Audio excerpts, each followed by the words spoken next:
Oke, baik. Selamat siang teman-teman semuanya.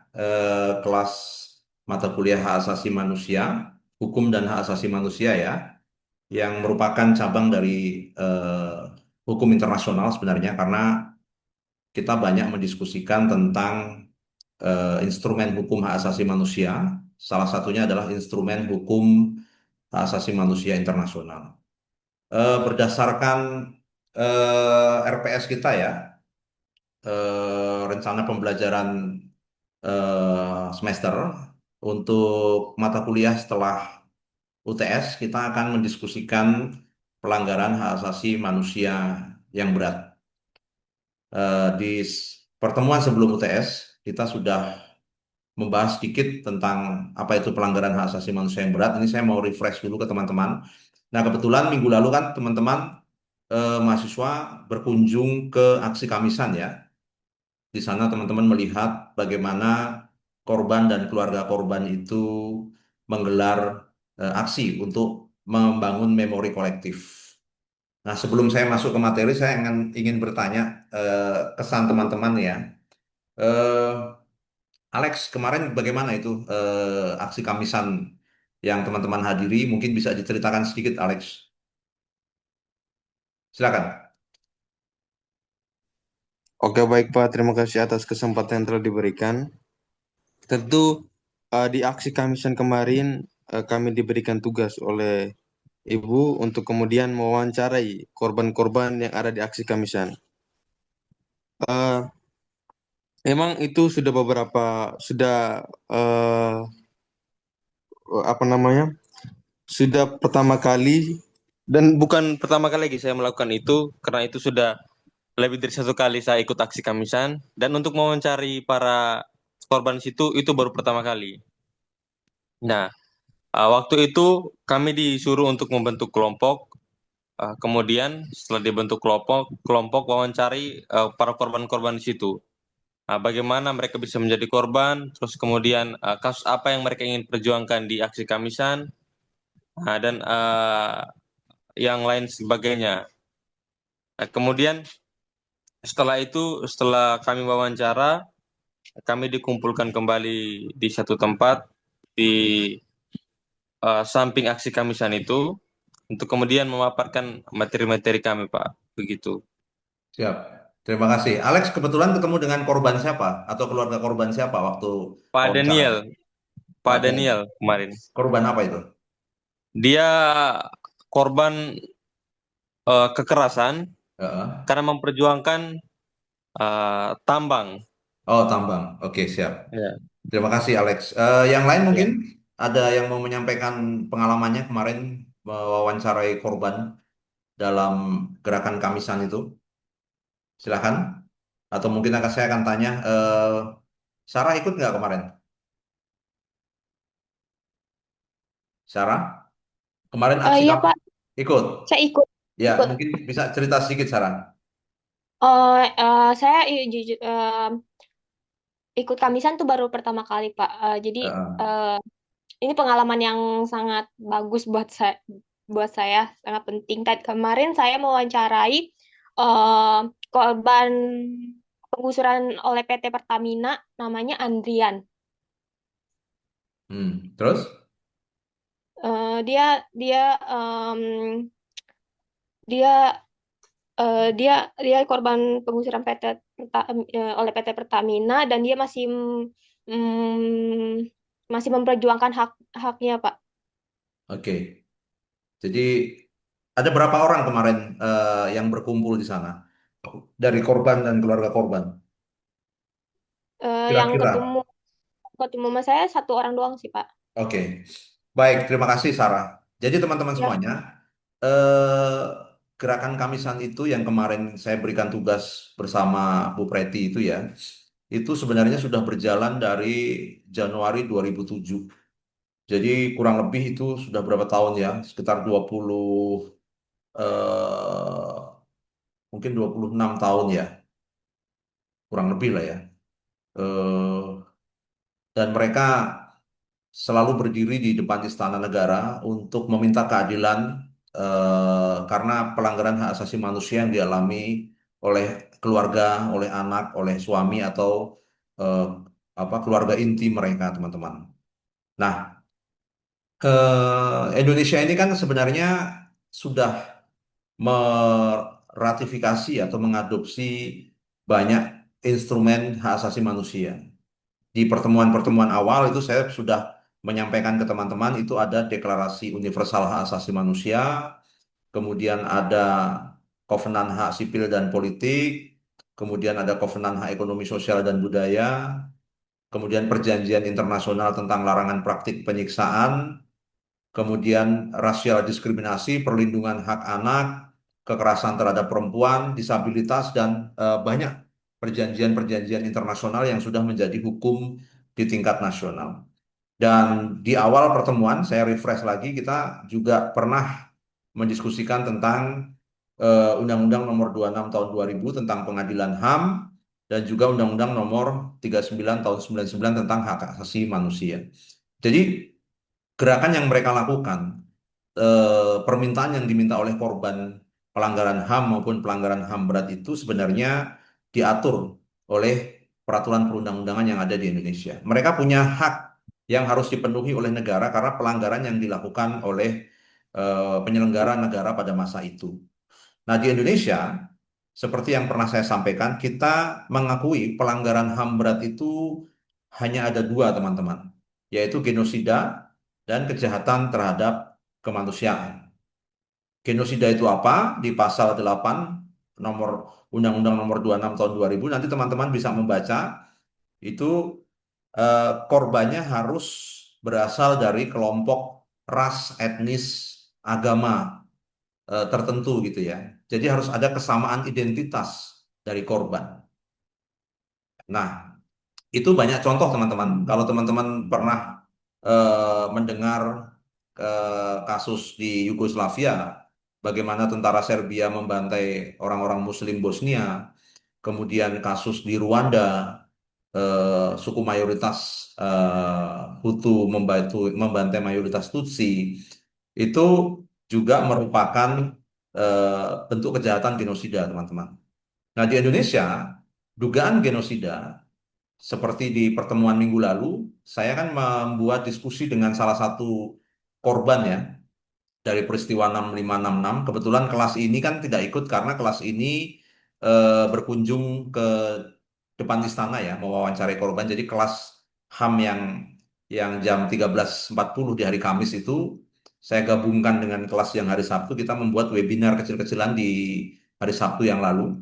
Kita mengundang narasumber. Nah, nanti di pertemuan berikutnya saya juga akan mengundang narasumber-narasumber berikutnya untuk memberikan wawasan ke teman-teman bahwa persoalan hukum dan HAM di Indonesia ini masih sangat kompleks. Pekerjaan rumahnya cukup banyak.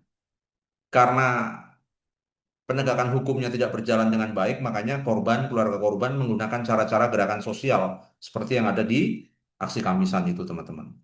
Nah, yang kedua ini adalah kejahatan terhadap kemanusiaan. Ini ada di pasal 9 Undang-Undang Nomor 26 Tahun 2000, teman-teman. Kejahatan yang dilakukan sebagai bagian dari serangan yang sistematis atau meluas. Ya, jadi artinya eh, nanti unsur-unsurnya akan saya bacakan di bawahnya ini ya. Teman-teman bisa lihat nanti. Eh, Nah, ini adalah syarat-syarat dari pelanggaran hak asasi manusia yang berat. Dia harus ada kebijakan. Kebijakan yang dikeluarkan oleh negara, penyelenggara negara, atau bisa juga dikeluarkan oleh organisasi. Ya, jadi pelanggaran HAM berat ini tidak bisa dilakukan oleh perorangan, teman-teman. Tidak Iya, bisa tidak bisa dilakukan oleh perorangan. Dia harus dilakukan oleh negara atau organisasi yang menyerupai negara atau kelompok yang memang dia terstruktur, terorganisir, misalnya kelompok-kelompok gerakan bersenjata. Ya, kalau misalnya dulu ada GAM, ada OPM, itu strukturnya menyerupai negara. Mereka bisa dijerat dengan pelanggaran hak asasi manusia yang berat. Nah, di sini ada unsurnya adalah kebijakan.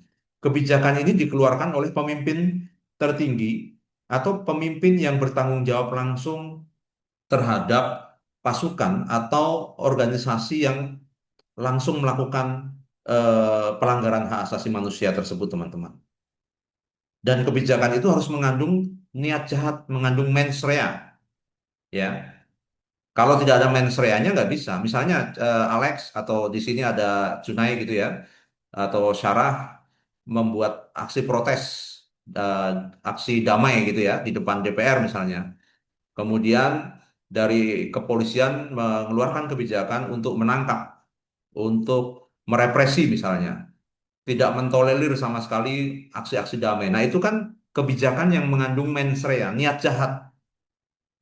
Kalau kebijakannya hanya menghentikan karena sudah melebihi jam demonstrasi misalnya, atau karena teman-teman masuk jalan tol, menutup tol, kemudian negosiasi agar membuka jalan tol, nah itu kan kebijakan yang tidak mengandung mens rea, tidak mengandung niat jahat. Jadi tidak semua kebijakan itu eh, bisa menjadi syarat terjadinya pelanggaran hak asasi manusia yang berat. Nah, Alex, kira-kira tahu nggak pelanggaran HAM berat apa yang pernah terjadi di Indonesia? Contohnya, yang pernah kamu dengar apa, Alex? Pembantaian G30 SPKI, Pak. Ah, selain itu, Terus tentang pembunuhan mahasiswa Trisakti, Pak. oke, penembakan mahasiswa Kekerasan. Trisakti atau pembunuhan mahasiswa Trisakti, terus, Dengan kalau nggak salah setelah eh, PKI melakukan pembunuhan ke 7 atau ke 7 jenderal ya Pak ya kalau nggak salah ya. pahlawan revolusi. Iya. Kemudian Kemudian, kan ada balasan tuh dari para tentara-tentara. ya, ya oke, itu terima kasih Alex. Jadi Ya. tadi disampaikan oleh Alex peristiwa 6566 ya, kalau istilah yang biasa kita dengarkan G30S. Nah, peristiwa 6566 ini oleh Komnas HAM, teman-teman, Komisi Nasional Hak Asasi Manusia, eh, mereka dibuat penyelidikan tentang keberadaan kuburan massal di 10 kota di 10 provinsi. Nah, dari penyelidikan Komnas HAM itu ditemukan dugaan ini ya, dugaan pelanggaran hak asasi manusia yang berat berupa kejahatan terhadap kemanusiaan. Betul tadi yang disampaikan Alex, ya, bahwa salah satu contoh kasus dugaan pelanggaran HAM berat di Indonesia adalah peristiwa 6566. Kenapa, Pak? Ya karena ada dugaan pembantaian massal, ada kuburan massal, ada orang-orang yang dipenjara tanpa proses hukum, ada orang-orang yang diberhentikan dari pegawai negeri pada waktu itu ya, tanpa melalui proses hukum karena dianggap mendukung PKI, padahal tidak pernah dibuktikan. Nah, itu satu. Yang kedua, peristiwa penembakan mahasiswa Trisakti. Itu juga oleh Komnas HAM di di apa namanya telah diselidiki dan dinyatakan sebagai dugaan pelanggaran hak asasi manusia yang berat. Kenapa? Karena ada 5 unsur ini terpenuhi oleh Komnas HAM, yaitu adanya kebijakan pada waktu itu untuk mengerahkan pasukan ke Grogol di depan kampus Trisakti. Kemudian ada niat jahat, kenapa? Penggunaan peluru tajam pada waktu itu. Kalau teman-teman mungkin waktu itu ada yang sudah lahir, ada yang belum ya, mungkin ya tahun 98. Itu belum ada semacam penanganan unjuk rasa karena waktu itu kan Polri masih di bawah ABRI ya. Jadi semua pendekatannya memang diduga pada waktu itu militeristik karena kita belum punya prosedur bagaimana menangani unjuk rasa. Nah, menurut Komnas HAM itu unsur itu terpenuhi, ada niat jahat. Kemudian sistematis. Nah, sistematisnya apa? Ada perintah atasan sampai ke komandan lapangan dan kemudian dilakukan eksekusi. Meluas, ada yang ditangkap, ya, ada yang dikejar-kejar di jalanan. Nah, kalau teman-teman membaca peristiwa 98, itu nanti akan bersinggungan dengan peristiwa Semanggi, teman-teman. Di peristiwa Semanggi itu kalau kemarin teman-teman berkunjung ke aksi Kamisan, itu ada seorang ibu yang bernama Ibu Sumarsih. Nah, pernah dengar nama itu ya? Ibu Sumarsih itu anaknya ditembak di Jembatan Semanggi, teman-teman. Kenapa? Alex pernah dengar ya? Nah, itu Iya Pak, anaknya, pernah pernah komunikasi juga dengan dia ya, Pak. itu harus Pernah harus tanya-tanya teman-teman juga. harus harus temuin nanti suatu saat yang belum pernah ketemu. Itu cerita beliau itu luar biasa. Jadi Ibu Sumarsih ini dari seorang birokrat ya, dulu di Sekjen DPR RI. Kemudian anaknya tertembak di Jembatan Semanggi karena pada waktu itu demo Semanggi satu menolak sidang istimewa MPR. Pada waktu itu menolak pertanggungjawaban dari Presiden B.J. Habibie. Nah, anaknya Ibu Sumarsi ini sebenarnya bukan peserta demo, dia adalah palang merah. Jadi petugas medisnya mahasiswa lah dari UKM Palang Merah Indonesianya kampus Atma Jaya waktu itu. Nah, ketika si Wawan ini mau mengevakuasi mahasiswa yang terluka, tiba-tiba dia ditembak. Oleh siapa? Oleh orang yang kita nggak tahu siapa. Tapi yang jelas pada waktu itu ada ABRI yang mengepung jembatan Semanggi. Itu menurut Komnas HAM ya, bukan menurut saya. Nah, unsur itu terpenuhi, teman-teman. Korbannya siapa? Korbannya adalah masyarakat sipil tidak bersenjata. Nah, mahasiswa itu masyarakat sipil. Mereka tidak bersenjata dan mereka tidak punya niat untuk melakukan peperangan. Karena mereka memang bukan bukan orang-orang yang mau berperang.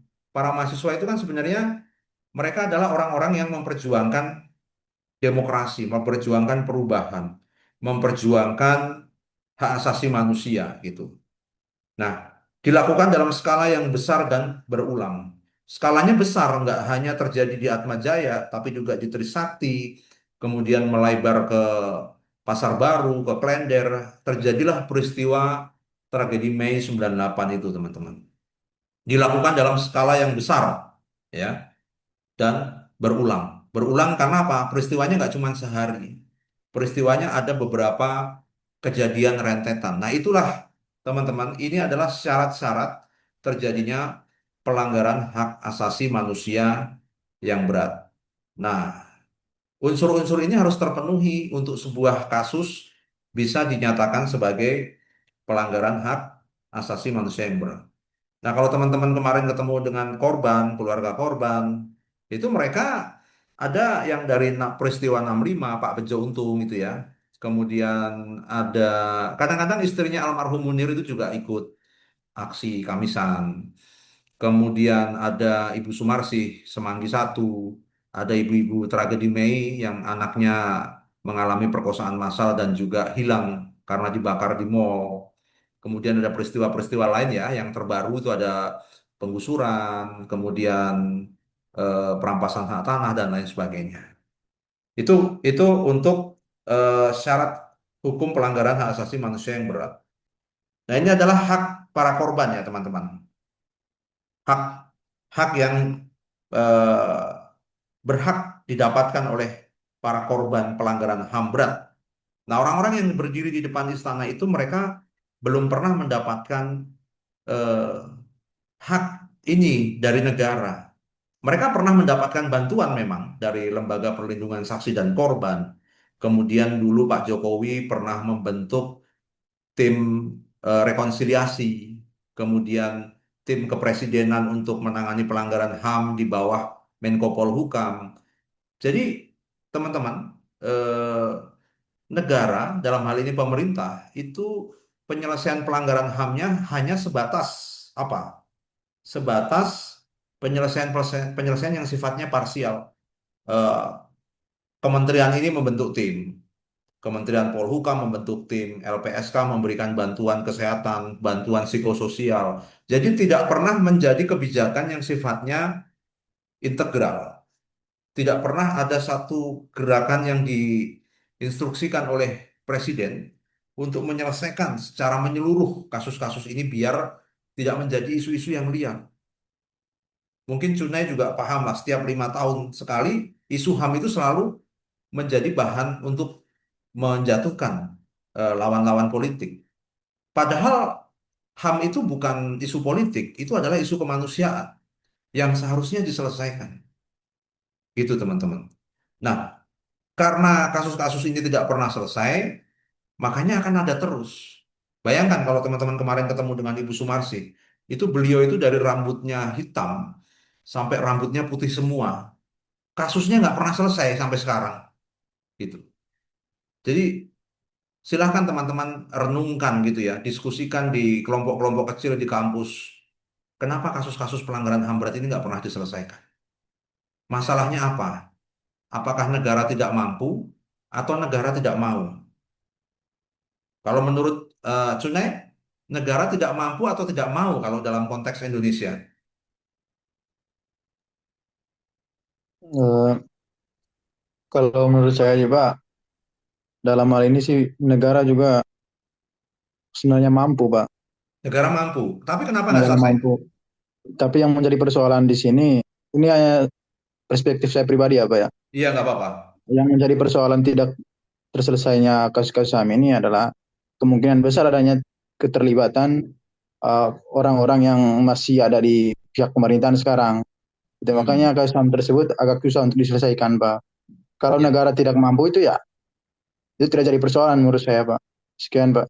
Terima kasih, Junai. Betul.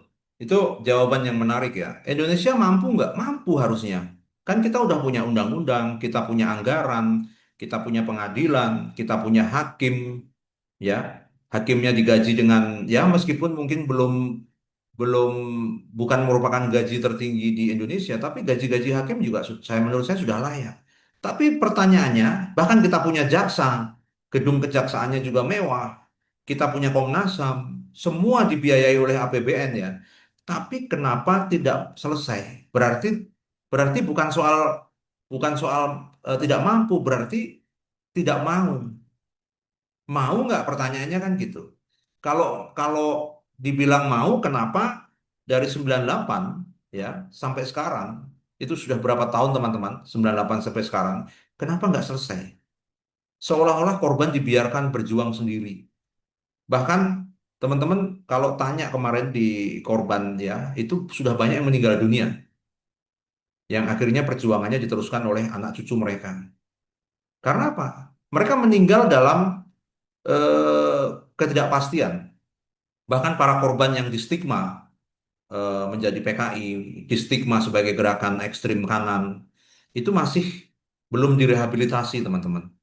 Mereka banyak yang meninggal dalam stigma yang negatif. Nah, ini PR-nya negara, tapi pertanyaannya apakah pemerintah hari ini, Pak Prabowo, itu mau?